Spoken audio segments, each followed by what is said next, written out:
This is 40K Today. 40K news so cool that the Wolf clans on Fenris use it as snow during their summer. Just kidding. They don't have summer. Hi there, 40K friends, and a particular welcome to folks who are brand new to 40K Today. This is your daily 15-minute news, views, and interviews show that covers the whole hobby of Warhammer 40,000, and it's great to have you with us. We appreciate it. I'm your host, Steve Joel, and today on the program, Innes Wilson, one of the best players in the UK, stops in to tell us how to get the most out of your Dark Angels post-Psychic Awakening. And we're going to head over to Frontline Gaming to get some great tips on making models really pop on the tabletop with decals. First, there's some news to catch up on. The first thing we need to do is to tell you to go enter our huge 40K prize giveaway. Along with Nick Nanavati and his team at Art of War, we are giving away $5,000 worth of prizes from a host of amazing sponsors. All the details are on our Facebook page. If you go to 40kprizes.com to enter, the more you do, the more entries you get. The link is in our show notes and on our Facebook and on our Instagram page. It's basically everywhere. 40kprizes.com is where you need to be. And while you're scrolling our Facebook page, we're running a poll right now, and we're looking for the answer to this question. Is proxying models in a game okay? It's a yes or no question because Facebook. But we'd love to know where you draw the line in the comments. So a lot of people are saying that in a friendly game, it's fine, but at tournaments, no way. Folks feel pretty strongly about this too. Thank you for taking part in the poll if you have already, and if you haven't, get on over to Facebook and have a go. It's also worth mentioning here the new Harlequins rules that everyone is raving about. The new White Dwarf magazine has those rules. There are lots of reviews, and we've watched a bunch of them. One of the best is by Wes at D6 Evolution on YouTube, who calls them some of the best rules in 8th edition. If you're a Harlequins fan, so is he. And he raves about them with you. We've put a link to that video in our show notes. Nick from Art of War also says they're amazing, and Archon Skari is working up a comprehensive look at the rules as we speak, which will be available on his channels, including Art of War, real soon. Okay, on with the show. Let's step into our hobby room. We've spoken about painting in this show a lot, and we've touched on kit bashing, and we've had some amazing guests talk us through some great techniques. But there are lots of other elements that go into making a model look incredible. One of those, and it's often overlooked, is using decals or transfers. Our own John Damaris caught up with kicker Kalozdi from Frontline Gaming about getting great results quickly. And isn't that what we all want? All right, Kicker, thanks for coming on the show, dude. So let's talk about, you write for Frontline Gaming, right? And you do some of the hobby stuff on their blog? Yeah, John, I am one of the many writers from Frontline Gaming, but yeah, I focus on the hobby side. So I should probably start this off with saying I am not blessed with the skills of a legitimate artist. You know, I have a good eye for color and design thanks to my day job, but honestly, I'm just terrible at painting and sculpting. So I need to kind of give you that little preface. But I want to get stuff on the tabletop that looks gorgeous. And I also want it done as quickly as possible because every time a new kit drops, I want it built and painted and ready to play the next day. That makes total sense. So recently, or maybe not so recently, but I saw that you wrote an article about using decals, and that can be a way to add really cool detail without necessarily having the freehand artistic skills to like make that stuff happen, right? Do you want to talk about some tips and tricks for making decals work? And what we'll do is we'll reference that article so people can get a little deeper dive into that. Awesome, totally. Yeah, John, well, over the years, I have been trying to find and collect a bunch of different like cheat codes, I guess, or, hobby hacks that help compensate for the lack of skill and the lack of time, and so decals is one of them. And I mean, have you used decals? You know, those things in the box, like, have you actually used those before, John? I have not, but I can't draw a circle, a straight line, or a box. So like artistically, I'm very challenged. Well, that's why the decals are beautiful, right? Because they're like, there's something that you would never be able to freehand draw yourself. But for the longest time, I was a non-believer. I figured, they stand out too much from the regular paint on my Mini. I thought there was going to be this ugly contrast between the paint and the decal. I thought they were going to take forever to apply. And man, I really thought that there was just no use for them. And, I took a big step and I said, I'm going to give it a shot one day, right? So first of all, decals are super useful. You look at the Space Marine decal sheet, right? There's distinct ones for HQ models, like little decals that you can put on there. So suddenly now all your troopers can kind of, stand out from one another. And with the FLG rules rolling out of, you want different detachments to look differently, you can easily put different chapter decals on the shoulder. So decals have a functional purpose besides just looking pretty. The next thing I had to realize was that, like, is there a way to apply these quickly? And the answer is yes. It's very easy and very fast to apply. The secret is just streamlining everything. So you want to do it in a large batch. I go and I paint my entire army. And then I cut up every single decal and I line it all up on a countertop. And I have cotton swabs and tweezers and basically create this efficient workstation. And I turn on a podcast, maybe you guys, and I just go to work. And I mean, dude, you can pump through this stuff so quickly. I have some great videos and photo on the article right there, so you can kind of get a visual of what I'm talking about.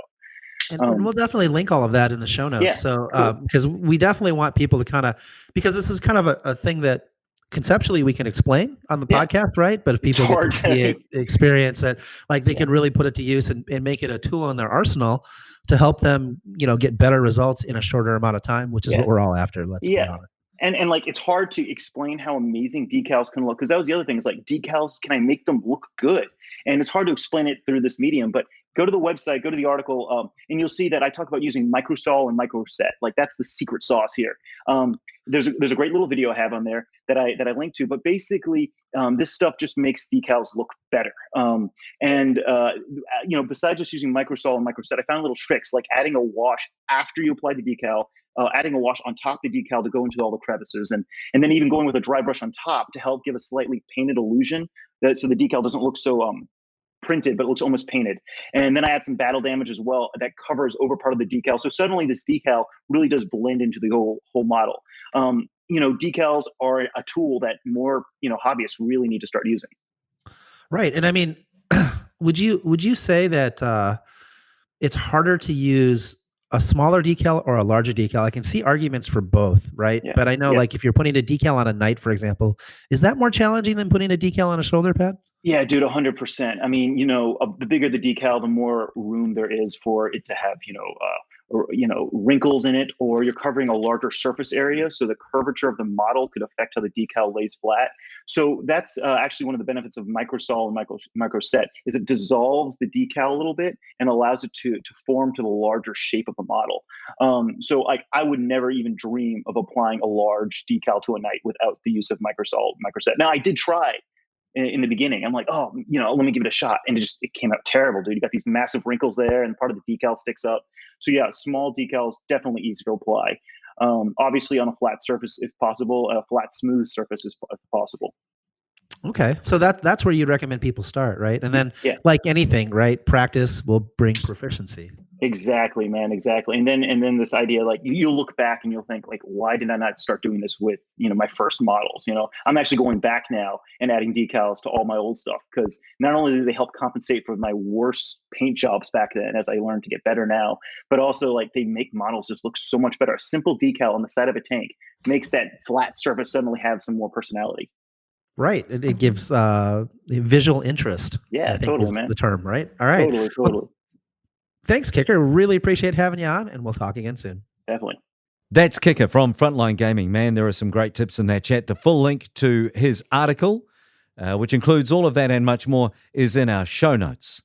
Next up on the program, Deathwatch, Harlequins, and the Necron's Silent King have been hogging all of the Psychic Awakening attention these past few days. But how they all play, we won't really know until people can actually use them in games and have had time to shake it all out. Our faction focus this week is on the Dark Angels. In a minute, Ennis Wilson joins us. Today's episode of 40K Today is brought to you by Frontline Gaming. Frontline Gaming is a one-stop shop for all your Warhammer hobby needs, discounted products, American-made gaming mats and terrain, and a full line of miniatures painting service and daily hobby content. And this can all be found at frontlinegaming.org. Welcome back. Okay, we've done our hobby thing. Now let's hit the tabletop. If you're new to 40K Today, you should know that we are a full-service podcast, right? We cover the whole hobby. The Dark Angels had their Psychic Awakening a little while back, and while all the attention right now is on Harlequins and Deathwatch and the rules they're getting, it's important to have time to play an army and shake it all out and see what works and what doesn't. Ennis Wilson is one of the best players in the UK, and he caught up with John Damaris about Dark Angels and what he's worked out. All right, Innes, you crazy Scott. I love introducing you that way, by the way. Yeah, let's that's talk fine. about let's talk about Dark Angels. So you have actually been playing a competitively focused Dark Angels list that you were potentially taking to the ETC, or sorry, WTC now.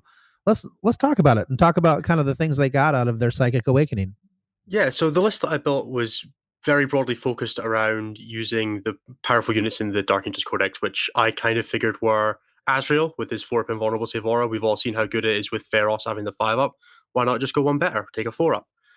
And then Tal Masters and Samuel and the Sableclaw, which we've all seen with the 18 shots ignoring cover. And then they got a lot of tools from the Psychic Awakening to make that better. So obviously Doctrines, really good on Tal Masters. They become -2 ignores cover, good against everything that's not a sister battle. And also the range extension, which can be really big, 6 extra inches on those guns, but also aggressors can benefit from that.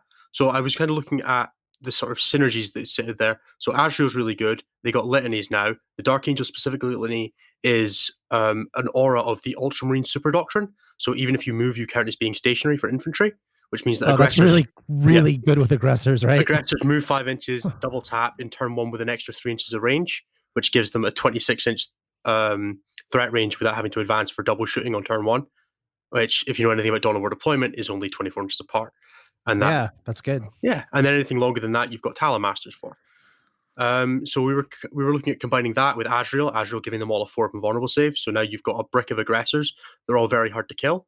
And then the Dark Angel specific chaplains who got obviously the litanies. The special one for Dark Angels is Asmodee, who not only gets to know 2 litanies, also has a +1 attack aura, which means that you've now got these squads of 5 to 6 aggressors that are kicking out in the region of 31 attacks with Power Fists. Yeah, which is fantastic. And then also, you can't underestimate what a 4-up invul does for the aggressor chassis, because being toughness 5 and 3 wounds apiece, they're both sweet spots as far as defensive stats go, right? Yep. So Stalker Bolt Rifles are now winning you on 5, so you're getting a 4-up save, and you need to fail 2 saves to lose a guy. It's just it's a nice place to be. Yeah. Yeah, and then they turn around and they just mow down Marines, right? Yeah, particularly if you're in the tactile doctrine, which you will be, which you get 2 turns of as well. Right. Yeah. Yeah, it's somewhere in the region of 450 bolter or heavy bolter shots a turn if you hit the 3+ on the litany. Yeah, that's really good. And then I'm trying to remember, Dark Angels, do they have some stratagems or something? Yeah, so they get a +1 to hit, right? There's +1 to hit for Terminators, so that's a nice option with Deathwing Knights, which obviously got the 6-inch deep strike stratagem off of bikes. So Deathwing Knights are another thing that you could look at. I've got a version of the list that's got less aggressors, but Deathwing Knights instead. Another nice thing they got from the Psychic Awakening is obviously their chapter tactic now applies to vehicles. So Whirlwinds, which we've seen in a lot of competitive lists, at 85 points, they can function very independently, either the Whirlwind or the Forge World Whirlwind Scorpius, which as an elite choice you can take alongside aggressors as your relic slot. And they get most of the functionality of being Iron Hands. You don't get them moving fire, but they're Scorpiuses. You don't want to move them anyway, because that way they get to double fire. Yeah, absolutely. So yeah, you end up with a Scorpius that's hitting on 3s, ruling 1s that you can just stick in your backfield, hold down a back objective. It needs no support to do exactly what it does. And then the last thing that I want to touch on with Dark Angels is a couple of cute things they got with their Hero of the Chapter, which is the relic which is the stratagem that lets you buy the additional Warlord trait. And the 2 big ones for that are Watched, which is a Deathwing specific one. So you could put that on things like on Librarians or Interrogator Chaplains. And that allows you to once per game automatically deny any power, which if you've played against anything powerful, yeah. You've ever played against anything like White Scars with the ignoring Overwatch power, just turn that off. Or Grey Knights when they want to fire and fade their Paladin squad back out of line of sight. No, they can't do that. Now you get to shoot those Paladins. Or you stop a warp time. Stop a warp time, yep, anything like that. And then the other thing that you can do with that if you don't need it for psychic powers is you can do something with utility for the Ravenwing characters where you can combine a Warlord trait for a pre-game move, which is a full pre-game move. So you can go like 20 inches and then do your regular move. And then a relic that gives you an aura of -1 invulnerable save, 3 inches. So you don't even have to be in combat, which means you can move advance with this character and then just stand next to something and unload on it with your entire army. So think things like demons or a knight that's going to have a 4-up invulnerable save, or Sisters of Battle with a 4-up invulnerable save. You drop that down to a 5-up, and now all your AP -2 from your Talon Masters is just going right through those for the cost of a 50-point character. I think also what we've seen is a lot of people, because of Space Marine doctrines and the popularity of that army, have moved to more invulnerable save based lists. So you're seeing crazy stuff like Dire Avengers with Asserman, or you're seeing grotesques, anything with an invul save has a much higher value in the Well, yeah, current meta. Right. Deathwatch are popping out again. Deathwatch Storm Shields don't like being a 4-up save instead of a 3-up save. It's Yeah. dropping the efficiency so much. Yeah, and then those Talon Masters just mow those guys down because they're one wound apiece. So those assault cannons exactly. are just like, get out of here. Yeah, I think Dark Angel's got a lot of good options to lean into. I don't necessarily think you have to keep them pure, because a lot of the benefits are not tied into their Devastating Doctrine benefit, which is just some extra range. So don't be afraid to try swooping them about, but there is a lot of power in especially Talon Masters and Samuel and some of the Warlord trait options they got. And I think there's a lot to look forward to with Dark Angels. Very cool. Well, thank you very much, Ennis. That's Ennis Wilson speaking with John Damaris. Great stuff for Dark Angels players. Okay, folks, who's ready to sing a little song? It's the model of the day, the model of the day, the model of the day. And on 40K today, the model of the day is by Sloane Doherty from Sloane Ranger Studios. There's a lot of color in Sloane's Deathguard. So, yeah, it's Deathguard, and I said a lot of color. Considering they're plague-ridden, slow-marching monsters, Sloane's gone for a slightly different color palette, particularly on the armor, with a kind of a blue-green and a bold purple on the cloaks.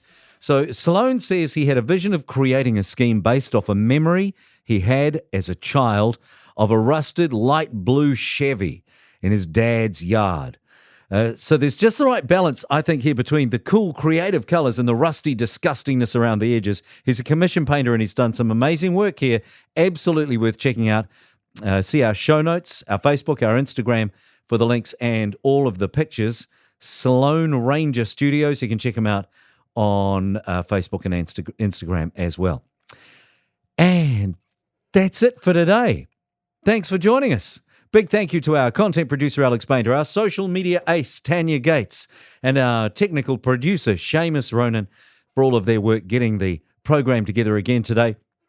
If you have anything that you think we should feature on the show, a model of the day, a hobby tip, an army that you love, or you know someone who's great at putting on podcasts or battle reports on their YouTube channel, get in touch. Let us know. We'd love to have some more content on the show, and it's all about you, our 40K community. If you contact us via Facebook, just search 40K today. Make sure you join us on the show tomorrow, by the way, where we speak to a man in Belarus who creates the most amazing 40K artworks, and a game store owner in Vegas is doing his best to get through a worldwide pandemic. You might know about that. This is the most international podcast on the planet. We'll see you tomorrow. Until then, for the 40K Today team, I'm Steve Joel, and that's what's happening in 40K Today.